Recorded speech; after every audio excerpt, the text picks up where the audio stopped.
The following is a presentation of the Matt Talk Podcast Network.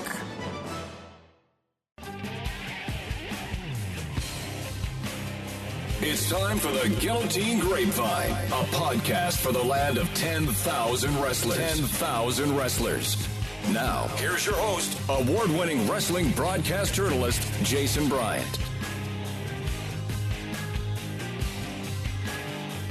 Episode 27 of the Guillotine Grapevine. We're on location in the wonderful Casa de Smith, de Schlater, de Sanders, de Rao, de...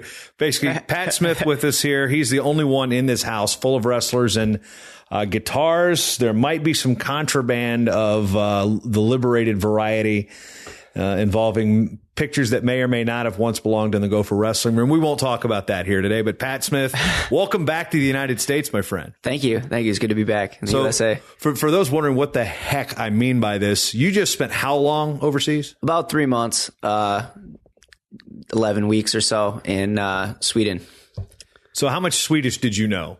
Ooh, I knew no Swedish going in. Other than what you've been to at IKEA by the Mall of America. Yeah.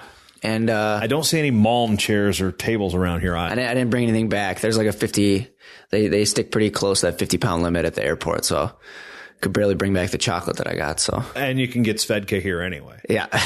Just in case you're wondering, this is a senior level athlete. I can mention I'm going to mention an alcoholic beverage, but Pat's over there. You were training. You're getting ready for the World Team Trials, which this year are differently. They're in Vegas with the women for the trials, along with the U.S. Open on the men's freestyle side of things. And explain how that really got your mind rolling on why to go train in Sweden for almost 3 months. Well, the real backstory with it was I'm finishing up a master's degree over at the Carlson School of Management right now, and going to school full time while training is tough in itself, but it also makes it a lot harder to get overseas and get that overseas tour that everybody goes on in the wintertime. So this fall, I was kind of trying to find a way to still be able to go to school, finish my school while getting an overseas tour in. Looked at the study abroad options, and Stockholm was on there, and I knew Stockholm had a tradition of really good Greco. Made a couple phone calls. Dan Chandler and Brandon Paulson also had a lot of really great connections over there. So it worked out well. Got in contact with their former head coach, Mohammed Babafath, and they welcomed me in and got hooked up with a club over there and was able to train. So it worked out well. I was able to hit a couple tournaments and still continue to be on track to graduate this spring. So I'm curious. The only thing I know about the traveling abroad and talking about schools, like watch the show House Hunters International. Be like, Juan is a student looking to train and stop. It's like, wait a minute. It's like, what? No, how does the international classroom work for those who have zero experience? And between the two of us, I have zero experience. So explain to me how study abroad works, especially when you're in a country that English is probably pretty prevalent, but it's not in Swedish, just like nothing else.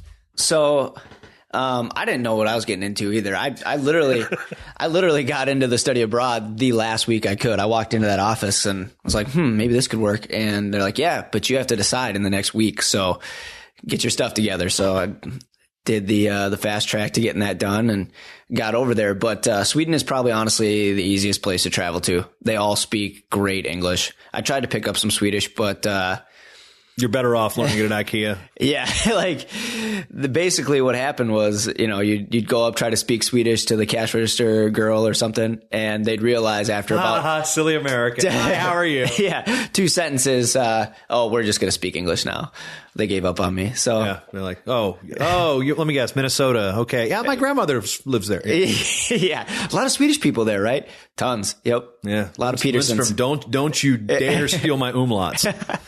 Yeah. We're really going off in the weeds anyway. But explain how that's going to work in with the curriculum at Carlson. My wife's got her master's from the Carlson School, so I have a little bit of an understanding. But how does that work with the transfer credits and the study abroad? I mean, what is the similarities, and what's it like actually going to school in another country?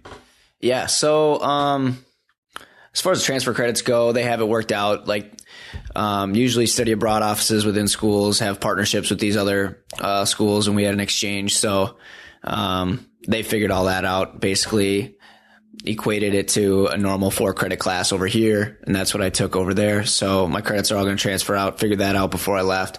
As far as going to school in an international setting, it was actually Texas who was living over there with his wife from Sweden. I'm sure those two had an interesting culture shock. Yeah, a little bit. So, yeah, I mean, there was people in the exchange from all over the place.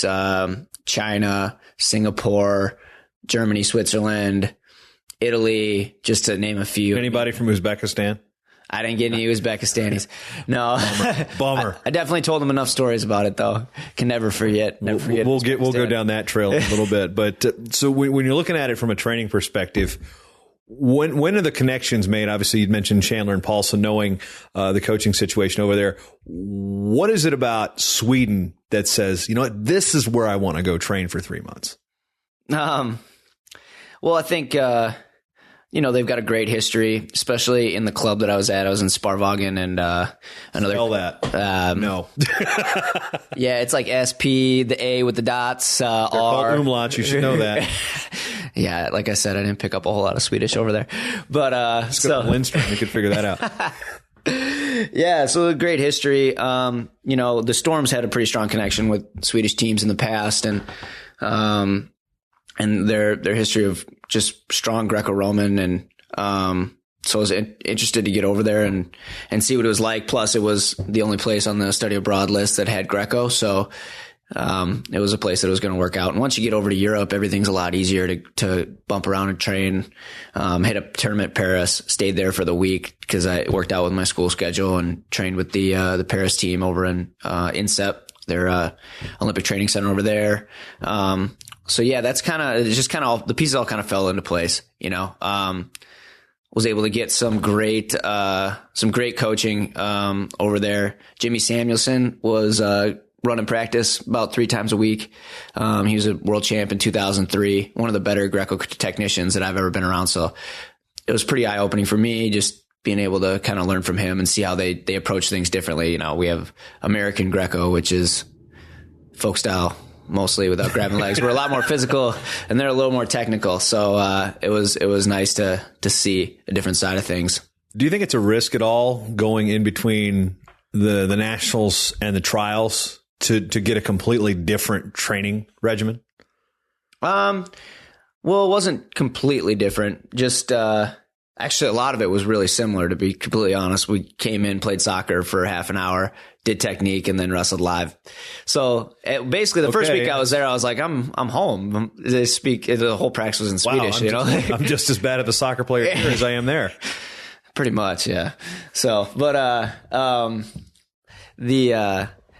so it wasn't like completely different. It was just really good to get a different look, get an international feel, because we're getting ready for Paris. That's what we're looking towards. And I'm trying to beat those top guys in my weight, Chinaev and Korpazi. So, getting over and getting a different look, different feels, finding the best people to work out with. I mean, that's what it's all about. So.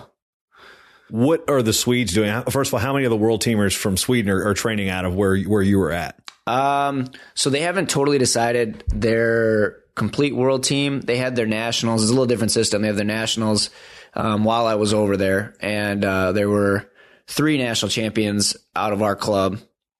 And then they also use the European championships. This is like a selection process, and that's going on, I think, this weekend. Possibly, or pretty soon. No, wait, not this weekend. End of May, right? Serbia, beginning of May. Yeah. I'll be there. So they're sending guys over. Oh, you're going there? Yeah, I'll be in Serbia. Go figure.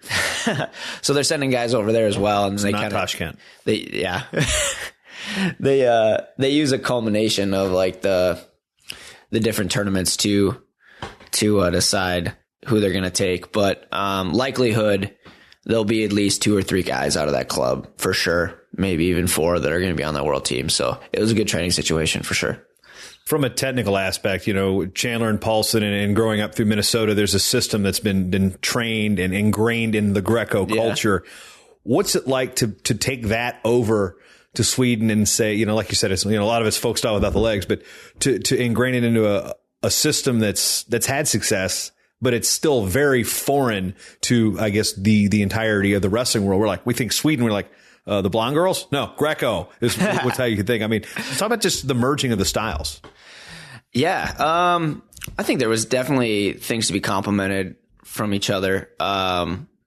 They still wrestle like very, very hard, like comparatively, like we do. A little more technical, different positions. They look at positions a little bit differently. But that doesn't mean that I didn't offer up some Minnesota trade secrets as well. I had a few of them chanting Minnesota Gut by the time I left. I was gonna say, if we hear Minnesota Gut and it's against anybody except an American, that'd be kind of cool. You don't want them hitting it on the Americans, and you'll be like, okay, that was not good. No, yeah, if somebody else is chanting it, you better not get gutted. That's true. That's true. As we go into, and what's interesting is, I mentioned the women's wrestling, good women's wrestling in Sweden. Mm-hmm. That's the only freestyle in that country is women's wrestling. It's pretty much Greco and women's freestyle. Explain how that works with you don't have to worry about, okay, well, you're going to train freestyle over here. You can go drill your cradles and folk style over here. It's Greco. That's what they know. That's what they do. Yeah. Yeah. Freestyle. I mean, they had a few freestyle guys apparently, which I was really surprised about. But it definitely wasn't taken seriously. It was, there was a few of them at Paris, but Greco is what they do. They said quite a bit that freestyle's for girls. That's what I got. That's what I got in the practice. No, freestyle's for girls. Wow. What'd you tell different Zach? mindset. What'd you tell Zach and Dustin about that? Yeah. I hadn't talked to him about it yet. No, they're going to hear that first time. Yeah. Freestyle's for, I'll have them listen to the podcast. Of course, Dustin did live in a pink house down the street at one point. So I think we've all lived in a pink house at some point. It seems to be a common occurrence. Especially if you wrestled for the University of Minnesota. Yeah, a lot of pink houses out there. Why Jay Robinson owned a pink house is beyond me. But anyway, we'll talk about that in a little bit. But so now you're back in the States. What's it like, the reacclimation been like to, I guess the weather was kind of similar. So coming back home, you're like, all right, it's sunny and cold. Yeah. No, yeah, it was surprisingly, the climate as far as that goes was surprisingly similar. Just getting back last week, kind of chaotic because I missed the first week of class on my classes back here. I've got about 4 more classes left, and then I should be done right around trials. So just kind of getting everything straight, talking to my professors, making sure they know that I'm going to give the best college try to catch up and everything. So, that was kind of the biggest whirlwind, and now we're kind of settling back in. It feels normal to be back in the States. Nice to drive my car again, be able to go where I want to go, do what I want to do. So yeah. So I say I've never been to Sweden. So are they on the left side or the right side of the road over there? The right side is the same. Okay. Yeah, okay, but I took the bus and the train everywhere. So nothing crazy. It's like, I got off a plane once from an 18-hour flight from Atlanta to Johannesburg to Cape Town. So it was like 24 hours of travel. Then I have to get off the plane and rent a car driving on the wrong side of the car on the wrong side of the road with a stick shift in my left hand. You want to talk about crazy? Anyway, that's another story. It's a lot of coordination right there. A lot of coordination. Not quite like those white cars we had in Uzbekistan. We're going to get to the Uzbekistan story here in a bit, but a lot of foreshadowing going on. A lot of foreshadowing. Yeah, that's a grad school word. So when you're back here and being a senior level athlete, you finished your undergrad, you spent your time wrestling for the University of Minnesota, whereas you weren't in the lineup a whole lot. I mean, you did go to the Midlands and place at events like that, but a lot of people, when they look at their wrestling goals, it's like, okay, be 4-time All-American, win a national championship, then, train for the Olympics. Greco a little different. You were part of the Go for Room, even though Greco was your first priority, even though you were part of that team. Is that a fair statement? I mean, when I was at the University of Minnesota, I was just like everybody else. I wanted to be a national champ. I wanted to be a 4-time All-American. Cards just didn't shake out the way I wanted to. No regrets there, though. Definitely did everything I possibly could to accomplish my goals. At the same time, I dabbled in some Greco. I was able to a couple medals in there. Yeah, I was able to hit the U.S. Open a couple times. One does not merely dabble in Greco. Yeah, I hit the U.S. Open a couple times. Some days I do like 3 days, actually. I'd go work out with CP, do our lift, and go do our afternoon practice. So definitely was juggling both. So perhaps would it be a better question or a better scenario to unfold? Like, at what point in your career did you be like, okay, This lineup thing, still a goal, but I'm doing pretty well in Greco here. Was there ever a shift during those 4 or 5 years? Like, you know what? Okay. The Greco is where I've got to focus my attention. I'm still here for the team, though. Is that a fair way to frame it? In all honesty, I hung on to the NCAA goal for a long time. If we're going to be candid about it, that's what the show's for. Honesty, my friend. There we go. So your coffee's good. I wanted to. Hey, thanks. It's a percolator. It's percolator. Yeah, Sanders taught me how to do that. So, but yeah, no, I held on to that as long as I could. Pretty much up till that Midlands tournament. And then after that tournament, Jay basically told me it wasn't going to be in the cards. And, at that point, my mindset shifted that I'm going to go pursue, Greco goals for sure. But I stuck around with the team and, made sure that, I got those guys ready for NCAAs because I'd spent 6 years with those guys and, those were all my best friends. So, feel like I needed to finish that out first and do that the right way before I moved on. I mean, I remember at that point I was even considering, maybe I should try to get on a tour, but Jay advised me to, stick it out. This is the last time you're going to be able to do this. You're going to be hanging out with these guys. So do one thing at a time and then pursue the next thing. And I think that was really good advice. I wouldn't change the way I did things. It's the way it shook out. So I don't know. It's hard to look back and know what could have been, what would have been. All I know is where I'm at right now and where I'm going forward. So, yeah. So what would you say to somebody that would be kind of in your situation coming out of high school? You had pretty good Greco credentials. Like, you're a Minnesota kid. You want to wrestle at the U. That's what you want to wrestle D1 at the U. Yeah. And the opportunities to get in the lineup don't shake out, but you've created opportunities in Greco. So you've been through this experience. How would you tell an 18-year-old version of yourself how to do this? Would you tell yourself to do it the same way? Or what have you learned to say, hey, here's what you can tweak to make it just a little bit better? Yeah, that's a really good question. It's a really good question. This is called adulting. Yeah. Life, man. So, so if I was going to go back, I think, like I said, I don't regret my experience at the U. I think that shaped me in a lot of ways, and the things that I gained from my experience at the U, even outside of like learning how to shoot a double leg or getting mental toughness from Jay, but just the approach to tackling big decisions, tackling things that are hard. I think that's what trained me is my experience at the U and being part of that team. And in high school, I was part of a team. I was, I could beat everybody in the room, and I came to Minnesota and everybody's really, really good. You're constantly pushed every single day. If you're not ready to go, you're going to get your butt kicked and it's not fun, and a lot of days, even when you are kicking somebody's butt, it's not totally fun because it's hard. It's hard work. So I think, like a lot of those experiences have kind of set me ahead of a lot of other people just from the fact that I know how to go in, get the job done day in and day out when I don't feel good, when things are getting hard, from that experience. I think that was really beneficial to me. Could I have gotten it maybe doing it someplace else, wrestling Greco? I don't know, because that's the path that I took, and that's tough. The other thing is the group of guys that I came through with, I got to be part of two amazing classes at the U. The first one being the class I came in with, Tony Nelson, Kevin Steinhaus, Tom Giamo, Jake Deichler, the list goes on and on. We've got great guys that are going to be my friends for the rest of my life too, so that's another thing. And then the other class that I graduated with, you got Scott Schiller, the Dardanes, Seth Lang, those guys push me every day, so there's a lot to be said about that constant, reinforcement, and everything. And I think that's prepared me to go forward on the senior circuit, because the senior circuit is a lot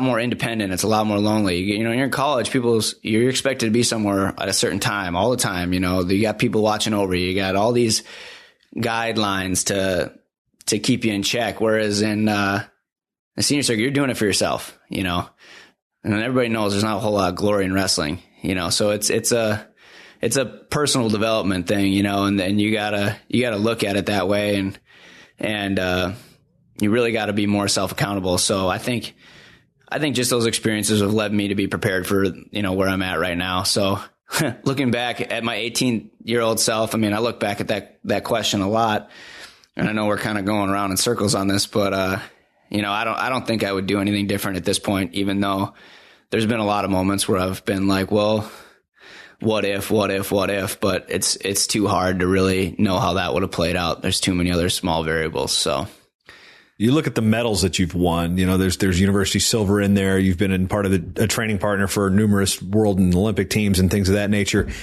And you look at like, you got to look at it as like, okay, I've got a medal here that like 5 people in this world, in this country actually have right now. Have you ever looked at it and be like, the opportunities you've had to win medals are beyond what a lot of these college athletes have had? Yeah, no, and that's been really cool. And the big thing is that I've noticed is coming out of the college world is, you know, when you come from high school and you go to college, you realize, well, high school isn't that big a deal anymore. You go from college to the international, you're like, well, college was cool, but this is even way, way cooler. Like being on the international scene is awesome. You're representing your country, you know, the USA, I strongly believe, still the best country in the world, and proud to be from here and get to represent that country every time I step on the mat. It's pretty cool. So being able to go on an international stage, travel to different countries. How many passports have you been through right now? How many have you been through? Because I'm on my second one. Oh, I'm still on the first one actually, but did you get the fat book though? It's coming. Yeah, I got quite a few pages, but it's coming down. I keep looking at that every time they ask me for a new visa. I'm kind of worried if they're going to deny my passport because I got like a half a page or something left. So we'll see if I can get through. But yeah, just being able to travel, I think that's what I got addicted to too, is just the opportunity to see the world through wrestling and actually meet people. You know, when you go and travel and be a tourist, you don't actually get to mingle with the culture. Like you're with the regular working class people when you're around wrestling. These are the real people that are in those countries. And so you get to see a different perspective on it. You're like, yeah, you want to go to the Hard Rock in Stockholm? Yeah. No. Yeah. Take me to the place I can't pronounce. Exactly. You know, so I think that's another great aspect of the whole thing. It's definitely not a typical, graduate from college, get a job, you know, do the normal thing, but it's pretty cool. So, yeah, so you mentioned that. So the day-to-day life, in your case, you're working on your master's degree, but you know, you're still living. You've graduated college, but you've still got roommates. Yep. Well, this house has got some good bones to it. I mean, it just looks like it's a sturdy place. But yeah, so wood. You know. Work, finances, tuition, how is all that handled from a day-to-day situation or from a semester to semester? I mean, there's got to be a way to pay the bills here. I like to think of us not as like a college house with roommates. I like to think of it like kind of like, you know, in Silicon Valley where they have all those techies and they come in and they're like startup incubators. Do you realize how much this house would cost in San Francisco for 1 month rent? Well, that's not what we're Don't tell J-Rob this. I'm saying we're like a wrestling incubator. You know, we have the great minds of wrestling all living in one place, which is pretty cool in itself. You know, even Rao? Yeah, I mean, in his own way. Rao's got a lot of insight, you know. He just makes it funny sometimes. He likes trees and he likes to eat. On his social media. Anyway, back to the serious part of the question. Okay, so what was the question? Wrestling incubator, you know, being an adult after you've graduated, still, and you know, paying the bills basically. How does a senior level athlete like you pay the bills right now while going to school and training? I've been really fortunate to have some support from the Storm, which is really cool. Jordan Holm did a lot of work to raise a lot of funds. The last quad, which is making it possible for a lot of us to continue to train. And then, you know, USA Wrestling provides a stipend for the national team as well. So that's been helpful too. Definitely, can't take those opportunities for granted. You know, I think, obviously we're always going to work for more opportunities and better financial situations for wrestling. But at the same time, being in Sweden too was eye opening because none of those guys have any support. Even their Olympic guys, it's not even totally sure if they're going to be part of their Swedish Olympic program, which only gives them like 600 euros a month, you know, so they can barely even pay rent off of their own. Going to do some quick stuff. I'm doing some quick conversions here. So basically, you know, they're barely paying rent with what they're getting from their national governing body, and like most of those guys had full-time jobs. Some of them were running their own businesses, which was pretty cool. So there's different ways to do it, yeah. So the support from sponsorships is awesome. I think there's a lot of value on both ends of that for companies that are looking to support high-level athletes and kind of partnership with them. Be on board with that. So I think that's great. Other than that, I do a lot of coaching as well. Try to give back. I like to work with kids, pass on what I know. A lot of them I've been in the same situation. Definitely wasn't like a blue chip anything coming out of high school or all the way through. So I kind of like to pass on some technical stuff, some little things that I've learned throughout my training career, and so that's pretty fun to do as well. And then I've actually worked part-time for a company in Northeast Minneapolis called Graco, not the baby Graco. They make like paint sprayers and things like that, fluid handling equipment. So I have an office job there. They've been really supportive, which is great, and flexible with my schedule. And I was really lucky to find that situation. So I'm pretty busy, but it's making it work, and I'm happy. So it's good. Let's talk about the travel. You talked about that. I mean, first of all, what's not like we're not plugging any particular airline, but we're a hub here for Delta. Are you a king on Delta miles? I got some of my Delta Sky miles. Making sure I keep trying to add those up. But then I'm on silver. I'm looking to hit. I think I'll hit gold this year. Once you hit gold, it's like, all right, that's a lot better. Oh, it's huge. I'm not quite there. I mean, Andy Bezic was getting into those lounges every single time. I was so jealous. I'm just gonna mustache. I'm gonna hang out. Miles. I know. Maybe I should grow that back. Think that'll help? No. Yeah. All right. Yeah. You can't replicate the Bezic stash. But or would you want to? Well, you would want to, but yeah. Anyway, maybe we'll get into the Chaska thing here in a minute. But USA Wrestling I think goes through United most of the time. So I don't know if they're going to change that because now you can't wear leggings or something on United flights. I don't know, but I don't know. I get visible tattoos. I always think it's funny when I get the first class upgrade and I've got my hat on backwards and I'm wearing like a wrestling shirt, and like now I'm wearing plaid shorts and tattoo. I'm that guy that people are like, how are you in first class? Status brother. So status brother. So as we keep going, and you mentioned Andy Bezic, this is where I want to circle back to the Minnesota thing. Growing up here, Minnesota got, and then Chaska. Yeah, Chaska's got world medals. You got what, more world medalists than you state champs? Is that about right? Or yeah, a lot more. We don't have any state champs from Chaska. That's where I was getting at. Without looking it up on the Guillotine, which is where the show is coming from. We're still looking for one. So you Chaska boys out there better be listening. We need a breakthrough. So when you go back and look at that, and people are like, wait a minute, neither you or Andy were state. What do you say to them? Be like, shut up. Yeah. I don't. It's a tough state. That's the answer. Tough state. Yeah, man. I lost to Danny Zilberberg in the finals, and then I was his teammate for the next, 6 years. How often does he bring that up? I mean, never. He's pretty good about it. I think he knows it's kind of a touchy subject for me or something. So we don't talk about it. It's a partner or a friend agreement, I think. Gotcha. Yeah. even when okay. Yeah, it's not one of these you're drilling. That's what I took you down with in states. Yeah. I'm sure he might have whispered that once or twice. No, nothing. No, not really. No. What was it about you and Andy coming from the same place that was just cool? It was. First of all, what's the age difference there? Andy's 5 years older than me, so he graduated in 2004. I graduated in 2009.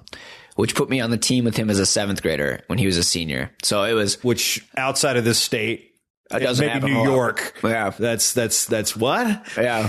So I was a JV 103 pounder, and he was our varsity 140 pounder, and he was the best guy on the team for sure by far. I mean, I looked up to Andy. We came up through the same club system. He also wrestled high flyers as well, but he was around all the time, and grew up watching Andy, and Andy was always really talented and fun to watch, and was kind of the guy you looked up to as a kid. And then being part of the high school team with them, it was awesome, especially his senior year, because I remember him being extremely dedicated and really wanting it and breaking through, because Andy didn't make the state tournament until his senior year. you know. He was third as senior, right? Yeah, he took third as a senior. But he never broke through. He took third at sections 3 times. You have to be top 2 in Minnesota. So, yeah, I think he lost in maybe 2, possibly 3 true second matches as well.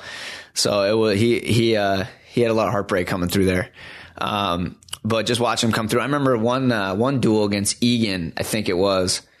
We needed a tech fall to win, and Andy bumped up, and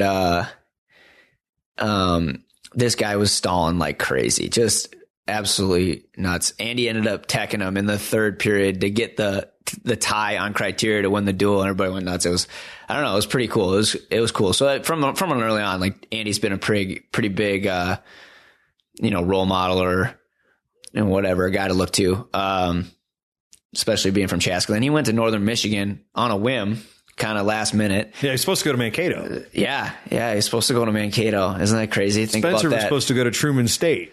I didn't know that. Yeah. My dad went to his alumni at Truman State. Really? Yeah, Missouri, right? Kirksville, Missouri. Yeah, well, it used to be Northeast Missouri State University Something like back that, then. Yeah, now it's Truman. Yeah, I didn't know that. Home of the Bulldogs. He was going to go there, huh? Yeah. Wow, I did not know I'm that. dropping Greco knowledge bombs. Wow. Sweet. That's nuts. My dad's going to be pumped about that. But is he really? Yeah. Hey, Dad, my friend almost went there. Yeah, he just likes to hear the name, But yeah, so that's nuts. And then just seeing the transformation that he had coming back the next year, and a couple, every year he'd always come back during Christmas break and work out with guys. And then at that point, I was starting to go to like the Western Regionals where he was competing at senior level. And I think maybe I was a junior the first time he made the finals. And that was like the first time I ever placed at one of those big tournaments too. So it's kind of clicking at the same time, and started getting the wheels turning that this is a possibility. This is a thing that we could do. That mixed with, I have a really strong relationship with Mike Hauk, our first Greco world champ. And so that's just kind of got the Greco wheels turning for me. And yeah, it's amazing too to see, if this, when somebody does something big and great out of your area, you have some kind of connection to, it really makes it seem more possible for you to like look at the 4-minute mile kind of thing. One guy does a 4-minute mile, then how many people right after that were able to break through? I'll say you got a high school kid that have done it, Yeah. So, Virginia guy, by the way, did that. Yeah. But, Virginia, the state, not Virginia, Minnesota. I got to throw that one out there. I thought this was a Minnesota podcast. It is. Right? That's why hey, I'm married into Minnesota, man. Yeah. You're Minnesotan. So, but, yeah, just having Andy there all the way through has been cool, because he always coached me at Fargo too as well. And, yeah, just kind of grew that possibility that this is something we can do. And it's been a fun ride being able to watch him and be around him, be his training partner, and watch how much better he got over the years was really cool. So with that in mind, testament to the longevity and just sticking with persistence. Yeah, that's the word I was looking for. Persistence, yeah. So with that in mind, now we've foreshadowed enough. Mm-hmm. We're in Tashkent, Uzbekistan. Yeah. So here's the guy that you've looked up to, and now you're over there as a training partner. This is he beats Roman Vlasov. This is like, are you kidding me? Floats the lock and then scores late. Oh man. What is going, and he ultimately wins the bronze medal that year. What goes through your mind that entire tournament, besides, we'll get to the karaoke in a moment, but from a wrestling perspective, so what's that mean to you to sit there and watch all this unfold? A guy you've watched since you were in 7th grade. Yeah. In a country nobody in probably most of the world can spell. Yeah. And beats an Olympic champion from Mother Russia. I mean, explain that. The master. He's a bad dude. Yeah, everybody is, how many world championships did he won in a row? He was ready to roll. I guess I could Google it real quick, but that would be this. The guy's a terror, and we're like in the stands and we're surrounded by Uzbekis and Russians and all over the stuff. And Jordan's like, I think Bizek can break him. I think he can do it. He can do it. And I'm like, all right, yeah, he can. Yeah, like, this is awesome. And he just kept picking away, and you could see after a little bit, he stopped. He floated that lock. That was big. Just kept coming after Vlasov, and you can see Vlasov was kind of slowly but surely kind of doesn't this falling guy apart. know who I am? You're supposed to be a weak American who breaks easy. Exactly. It was extremely like so inspiring. He got that last takedown, and I felt like I could jump through the ceiling. It was nuts. We were freaking out.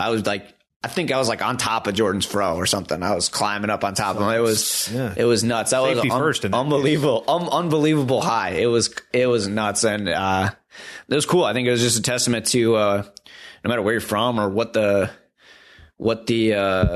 credentials are around somebody, they can be beaten on any given day. You know, Andy trusted his training. Andy knew that he was ready to go and stuck to his game plan, and it worked out. What was it? Manukian told us once, he's like, before we went out of the University Worlds, just says, your muscles versus his muscles.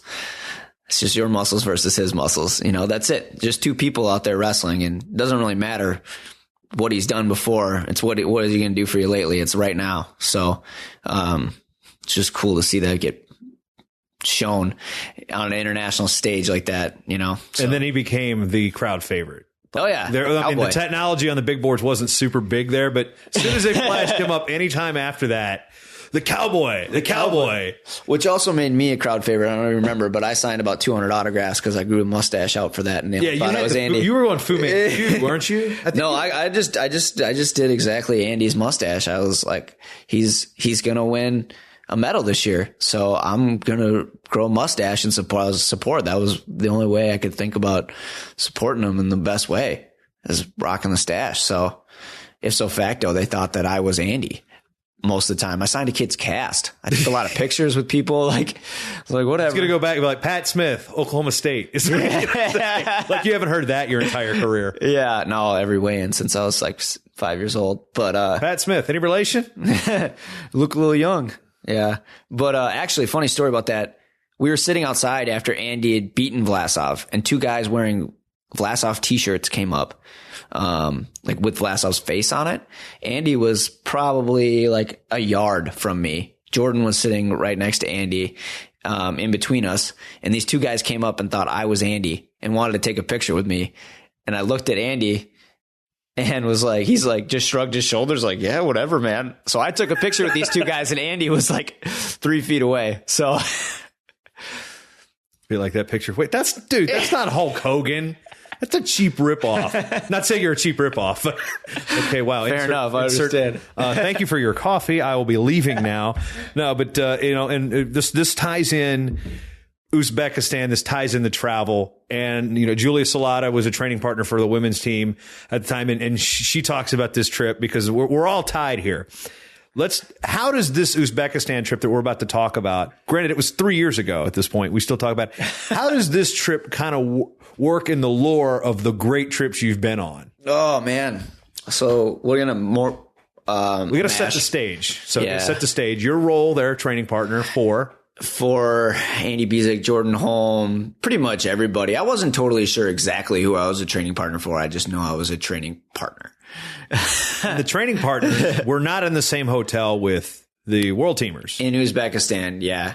Yeah. So I like to match that trip with Kazakhstan and Uzbekistan. Oh, yeah. Let's back that up. And this is also Lindland's first trip as the national team coach. Yeah, so fresh off the boat. Right off of Fraser. Here comes Lindland, throwing in the uppers. So you go to Kazakhstan first. Yeah, we go to Kazakhstan while the freestyle teams are in Rome. It's cool, but we... let's stop. First of all, Brandon Slay was so happy they were in Rome because for years Zeke would always send them to Minsk. They didn't want to go to Belarus anymore, so Rome was their treat. Now, anyway, okay. Yeah. So Rome, freestyle, Kazakhstan, Greco, continue. So we spent 2 weeks in 2 or 3 weeks in Kazakhstan, something like that, in the desert, like in the middle of nowhere, like outside of Shymkent, which is...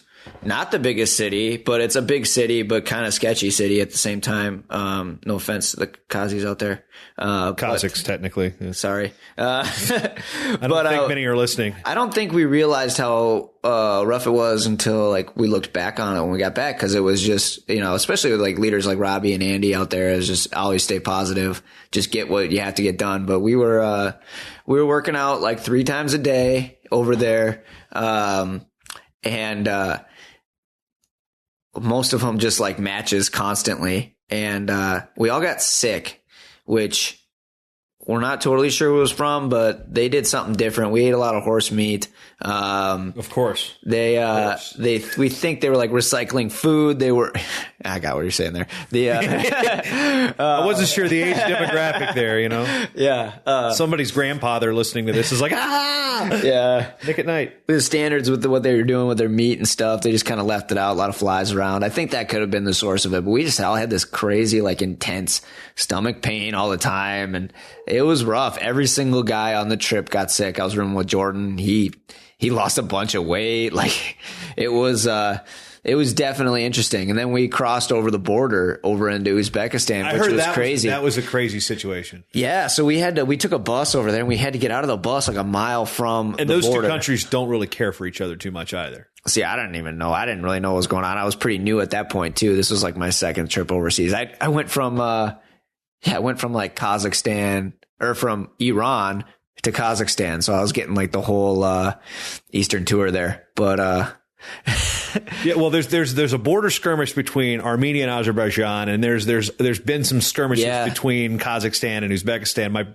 My friend Trevor, who I went to college with, lives in Astana right now. Oh, really? He's doing some tech stuff, and he was gonna come over. He was gonna see if he could come over and say, "Hey, you're in Uzbekistan. It's the closest he's been since my wedding." So he's over there for 5 years. He's looking to get a visa. Nope, they wouldn't let him in because he was in Kazakhstan. So So we got off the bus and we had to walk like a mile to get to the border because apparently you just couldn't drive up to the border. It just stops. You just gotta take your bags and roll them up there. So we now, is it through the desert? Is it like that scene in Spaceballs where they're dragging the trunks?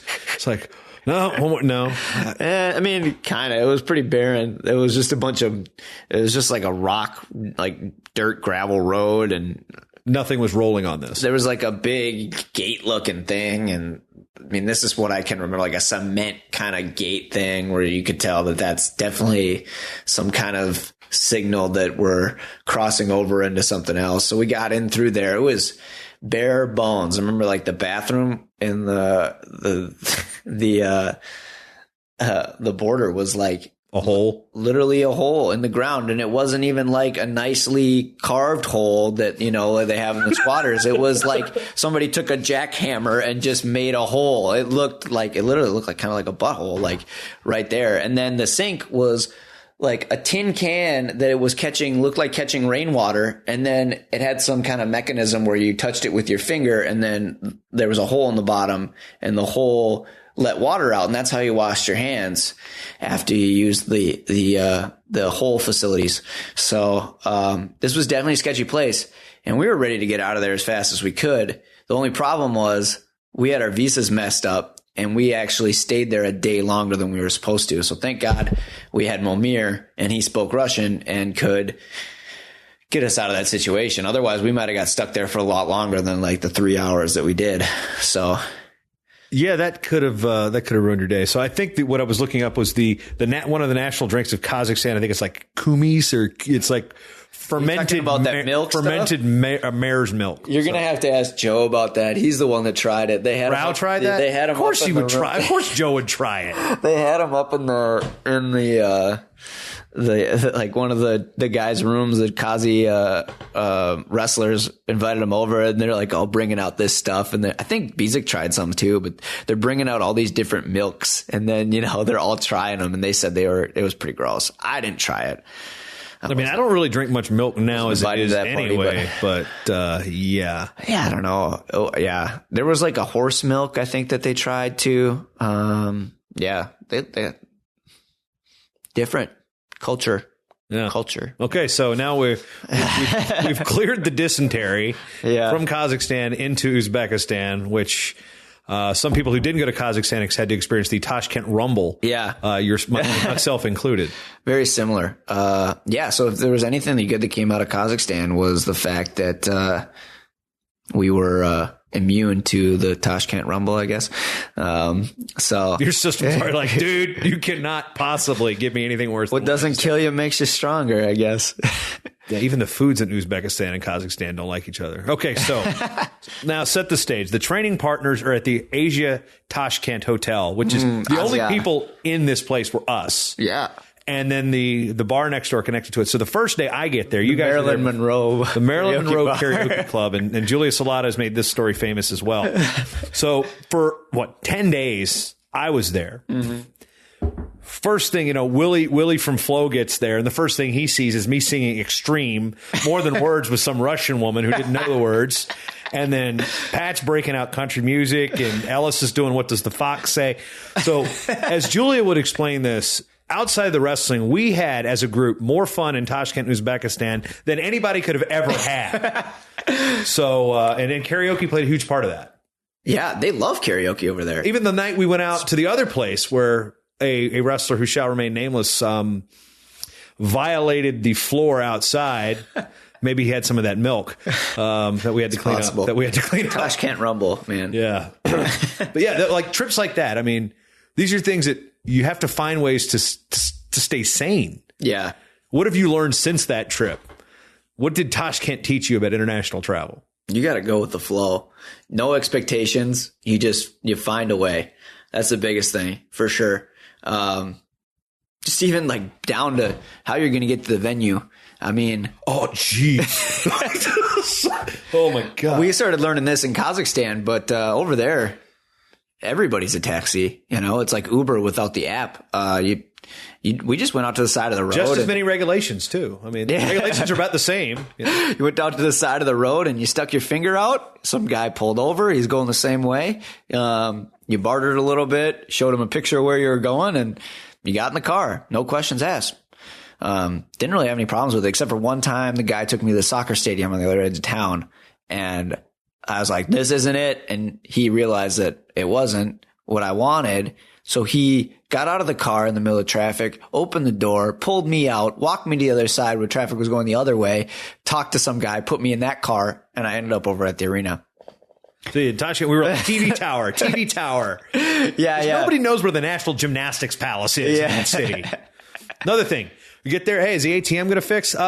Maybe next week, tomorrow. We do no.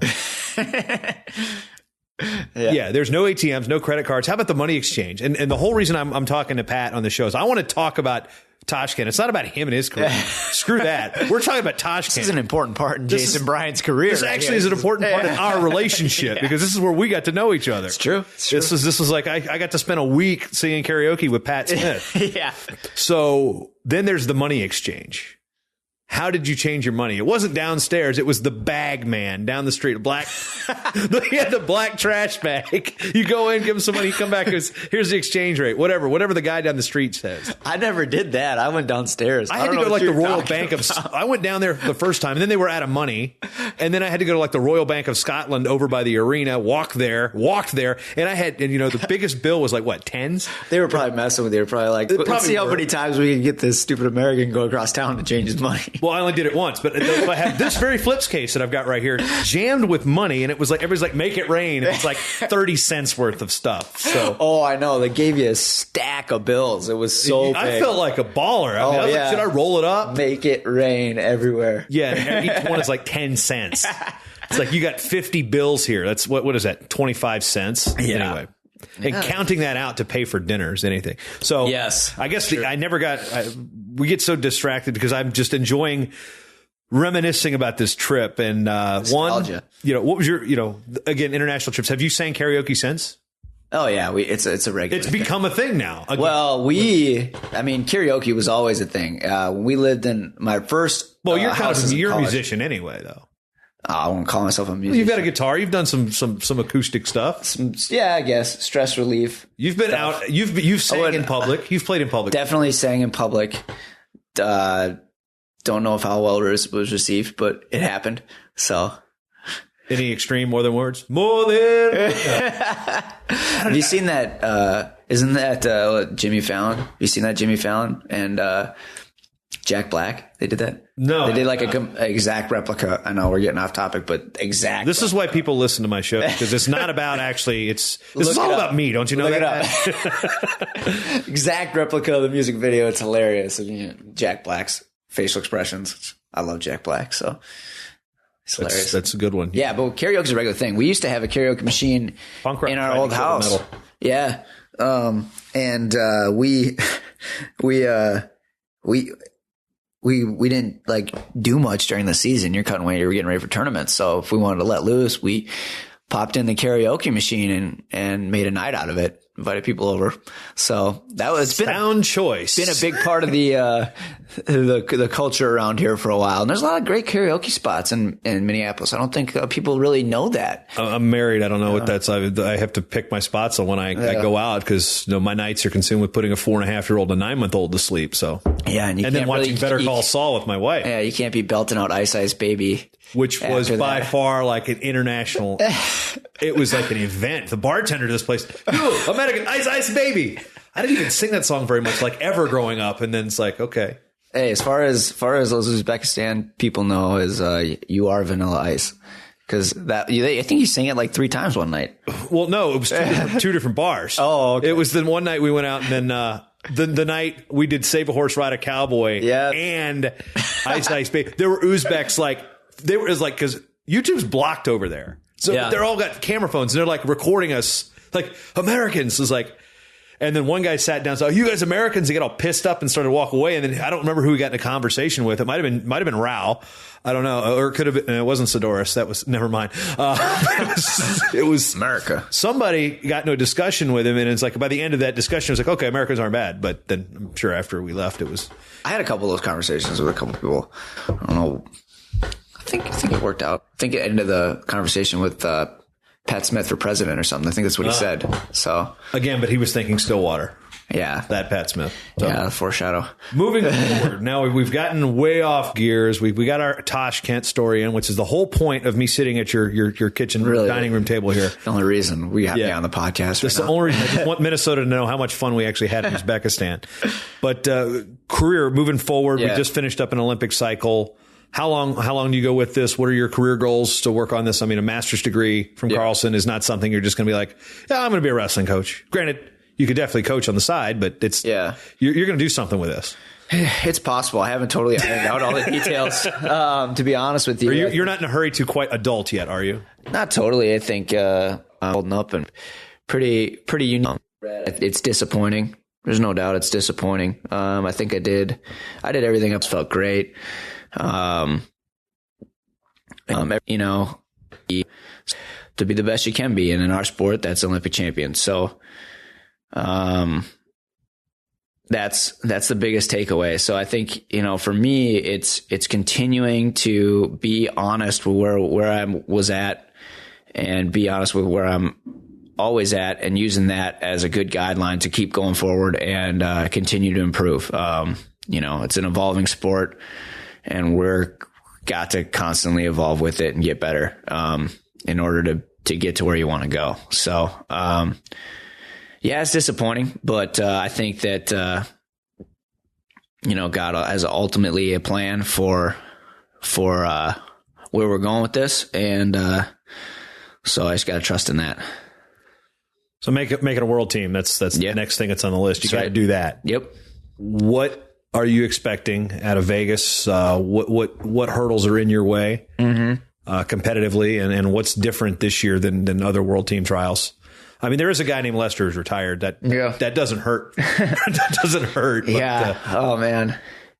Yeah. So different, not a whole lot. The timing's different as far as like past world team trials and stuff, but I guess it's just like similar to last year. So you just kind of prepare the same way. Getting ready for it. Hurdles. I don't know. I got definitely tough guys in my weight, some losses that, I'd like to turn around, and I have to turn around in order to, get to where I want to be. It's just another tournament. And every time I want to compete, it's about maximizing performance. And I really believe that, just like anything else you do in life. So it's just another opportunity for me to go out there and, show how much I've improved, show how much I've, can show my work off. It's going to be fun. I'm excited. So, little different situation this year, but, same goal, same tournament, still going to get in a bracket, still got to wrestle every match. Still got to make the finals. Win 2 out of 3. So Land of 10,000 Wrestlers here in Minnesota. Where can they follow you on social media? Where can they keep up with Pat Smith from Chaska? I need to do a better job with the social media for sure. But Instagram, it's Pat H. Smith, one word. And then Twitter, Pap Smitty, PAPSMITTY. So, yeah, when I'm posting, it's on there. Otherwise, keep up with the at MTC Storm Twitter and Instagram accounts. We're pretty good at keeping up with everybody on that. So, yeah. Welcome back from Sweden. We'll Thanks. see him in a couple weeks in Vegas, and maybe in maybe in Gay Paris in August. So Pat, thanks, man. Appreciate it. Thanks, Jason.